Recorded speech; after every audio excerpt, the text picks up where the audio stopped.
about prophecy, like, now this is where a lot of youth has gotten it wrong. Based on we want to follow, in quotes, what God said. To my only to understand, I believe that when you know God as a youth and God dwells in you, you should be able to know when you've seen the right person or not, because you are the one that will stay in that relationship, that marriage with the person. Now, can I cope with this person? Does this person have a future? There are factors that you need to put in place, to put in check, to know if this person is someone you want. How does he treat people? How does he treat you? How does his life, does he glorify God and all? Now, you've accepted this person as a person, like, oh, this person is okay, we can go on this journey. But on the long run, counseling from here and there, a lot of noise, you've heard this, you've heard that. Now you are now confused as a youth to know what to even do pertaining that relationship. You've heard a lot of things. Now we've seen scenario of where my dad is a pastor, he has counseled a lot of people. I've seen scenario where people come and say, they say people told them, like, where they went and prayed another, they told them that this thing that you guys are doing, it will not last 2 years, it will not last 5 years, and those people are in that same marriage today. You understand? Now, what I'm trying to say is that how can a young person know that this is the right person for me to follow, despite everything you've heard, despite, God said this, God said that? How can I know that this is the right person to live my life with? Interesting topic, very interesting. This is interesting and fantastic because looking at this topic is quite important. There are many voices out there. In fact, that's Psalm 19 verse 1 and 2. It's many voices, But you see, among all the voices, one of the strongest form of conviction of who to marry is not by prophecy, it's by the peace of heart. Prophecy can come from different angles. Yes, we don't despise prophecy. Why? Because the place of prophecy, just like we call it prophecy now, it comes to guide you. Prophecy comes for guidance. You might have looked at both of you, and maybe something has been revealed to the person about you. But you see, revelation also comes from different fountains. It's not just from God alone. Exactly. Revelation comes from friends, from environment, from families, and and people say a lot of things. Some revelation may be right, but they may be seen, from the family background. But what is God saying on the now? That's the most important thing. And then what is the mind of God for this marriage you are stepping into? And that comes in by the peace of heart that you have. When God gives you peace towards a particular lady, a person, or a young man, that's the first thing. And then prayers continue. I've seen a situation where both parents said, no, we are not interested. And they prayed and prayed and prayed. And at the end of the day, they allowed them to get married. And they are still married. So in so many areas. And then sometimes you have to know that we also live in an environment that elevates culture above religion. So culturally, so many people, you can hear from your cultural voice. Yes, because some people have cultures that they don't want to interfere with other cultures. Even some places in the east, in the west, in the south, they say we don't marry from this region, we don't marry from that region. Those are also conflicts, and the prophets that will come from that area will be hearing cultural spirits. They will not hear. Once you have a biased mind, you can't hear clearly from God. That is where the peace of mind will be your major guiding light into stepping into marriage, because the person you are getting married to is an innocent person. Everybody has the background. Even you that they are saying should not marry, even the person prophesying also has his own background. So you make up your mind, and then you tell yourself, this is the direction I'm going. I have peace towards this direction. Father, help me, and I'm ready to take responsibility of whatever comes out of this. Thank you so much, sir. Thank you so much. This is it is a good way to end this program. Wow. It still has to maintain the time. Dear viewers, don't worry, there will be a part 2 of this meeting. There has to be. Thank you so much for staying tuned, and I want to thank our guests for honoring our invitation and also blessing us today with your words of wisdom, and also my co-host Emino Adebayo. Thank you so much. Dear viewers, I leave you with this: don't jeopardize your peace of heart. That's right. With anything. Where there's no peace, God is not there. Yeah. See you next time. I was talking about people having fear of the future, because of what is happening online. I know the world, this is a global space. You and I are seeing what is happening. People, husband, wife, little misunderstanding. These are people that have stayed 10 years in marriage, 15 minutes married. They will begin to come online and say, my husband told me he did this, my wife told me he did this. Now, because of we, the younger generation, we are seeing what is happening. Now, you start having double thoughts. Should I still tell my spouse my past? Should I just tell my spouse what I did? I don't know. I hope you understand. Yes, there's a place of you say that we must have the heart of Christ, but I want you to understand that this is the fear. Well, you see, we are in a digital world. You need to remember this, and there are certain things that even if you don't say, people still discover. We live in a digital world, and in a digital world, nothing is ever hidden. Yes. If the Bible says there's nothing hidden that will not be laid bare, it may be a matter of time. So the world is trying to give us a different gospel from the one we have received. And once the gospel the world is giving, keep the secret. But what Jesus has given us is open up your heart, because in opening up, you are, number one, personally healed. A lot of people, a lot of youth are going into marriage with trauma they have carried from their past. For instance, somebody has been raped, bad omen, and I mean your spouse doesn't know that you went through a rape when you were young. That's right. Can I tell you, people that have gone through that will not think normal. The way they will relate to you as a husband will be with the trauma of the event that happened to them when they were young. So you thought you married a normal lady, but you didn't know you married somebody that came into your life with an injury. And so if I know you have been injured, I'll know how to relate with you. So any little thing you see them snapping, stop that. And it's not really that she really wants to snap at you, but somewhere between her subconscious, she's been wounded, she's been hurt, but we are not aware. So when you are able to open up to each other, we need to really encourage this, because we make a better world when we live in unity. There is no unity without openness. Unity has to do with openness. The Bible said they prayed in one accord. What is one accord? It's not that they were saying the same thing. No, they prayed in unity of hearts, purpose, and conduct. And let me tell you, most of the people you see living a good life out there, they are still married, and then the people, older adults, are not the best of people. They are people that learned how to keep their past behind them, how to get their trauma healed, and then to move on. And then there are people that also learn, and this is what the youth also need to learn in this generation, how you can turn your tragedy into a strategy. Oh wow! How you can turn your tragedy into strategy. Oh yes, tragedy into strategy. That's a nice word. Okay. So thank you for the word of wisdom. I have two questions. Now we talk about timing.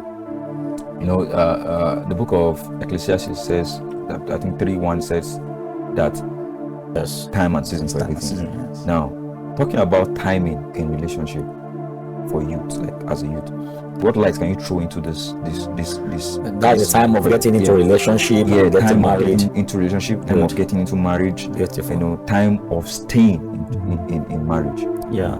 Well, you see, the way you get into a marriage determines how you stay in it. Because if some people get into marriage through the window, it may not last. You see, you cannot plant corn and expect to reap beans. Until I'm going to pray in tongues. The more I pray, it's going to turn into beans. No. You say, whatever a man plants, that shall be reap. Whatever you sow. So, the timing is important. What is it about timing?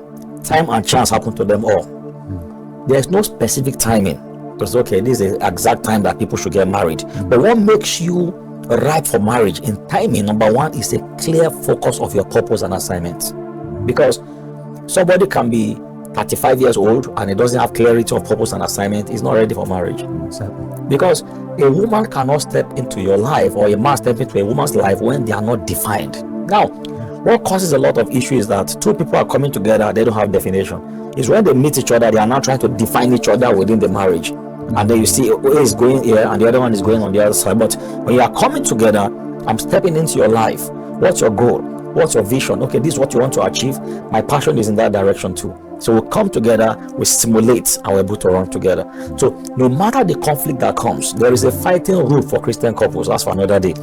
There's a fighting rule. It's that, we are not going to fight. No, there's a fighting rule. There's a way Christian couples are meant to fight and make up, But the conflict that comes in marriage when you find your purpose as a youth and you get your timing, can easily be managed. In fact, the conflict gives you a better future, because the more you fall into conflict, you get better, you get increased. But if you have not been able to manage the timing properly, it becomes an issue. So the issue of timing is number one: discover your purpose on time. You see, outside salvation, when you become born again, the most important thing you must discover again is your purpose. Because the Bible says, if you don't discover your purpose, it's like a city without a wall. And when a man loses purpose, he loses passion, he loses future.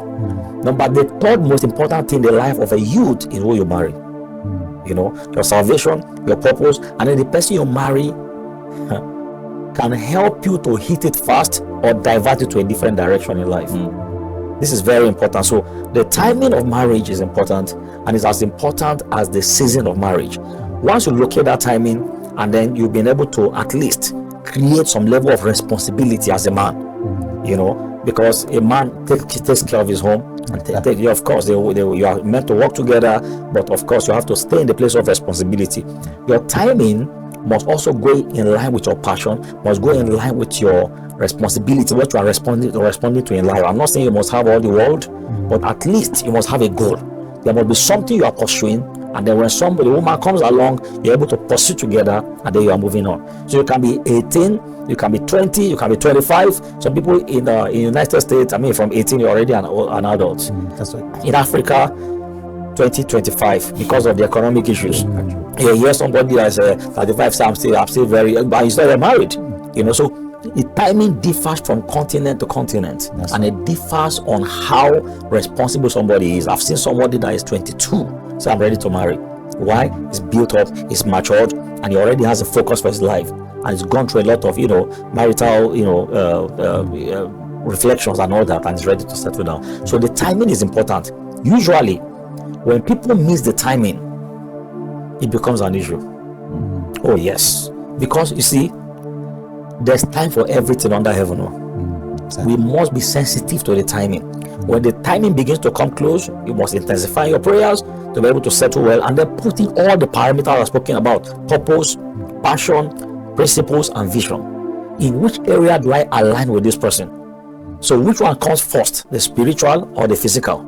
Because sometimes people can pray and say, oh, I was given a prophecy that this is my wife. Oh, it happens. Somebody, you are beginning to smile now, because so many people have gone through this, but they told me, in fact, God told me, boss, even when they prophesy to you, you have eyes, you have senses, you have brain, you got to check it out.